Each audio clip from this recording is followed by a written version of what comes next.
My point is that social intelligence comes from collaborating with people, working with people rather than against them. I think that's like the defining characteristic of our species. It's all about working together, working as a team. Not just working as a team, but working together. It's not just the team. It's like each individual's relationship with every other individual present in the group, right? The team is only strong or only as strong as the weakest link. And so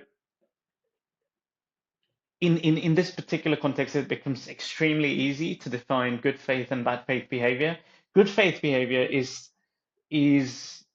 you sort of, you know, trusting others and trusting yourself to work with the other person. So it's sort of falls in line with cooperation, that you're cooperating with other people, not having your own agendas, or if you do have your own agendas, you're disclosing it to them.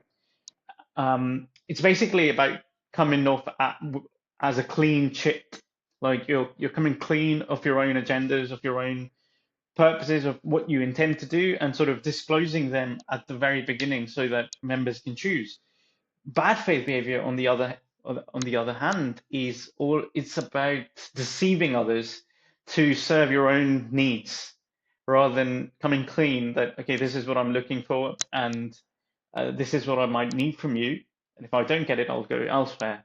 So that still becomes good faith behavior because you're not planning to deceive or to sort of extract work from other people without their full consent of whether or not they would actually like to help you. Um, yeah, so that's good faith versus bad faith. Can someone be highly intelligent yet socially unintelligent? Absolutely. I mean, crooks, people who are confident tricksters, people who lie, deceive, cheat. All of these are like socially unintelligent behaviors, regardless of what the world says about them. How does bad faith show up in highly capable people? It shows up as, I don't know. I don't know what it shows up as in highly capable people. Yeah. Why do most people default to bad faith when they encounter differences, even when better collaborative options exist?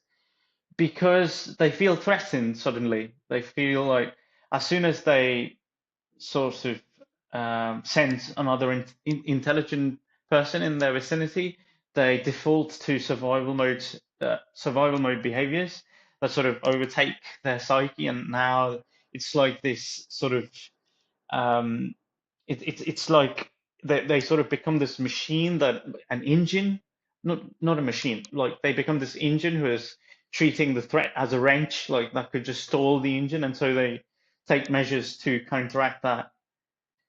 How does culture, upbringing, or environment shape someone's willingness or unwillingness to act in good faith? That's a bit too long of a question, isn't it?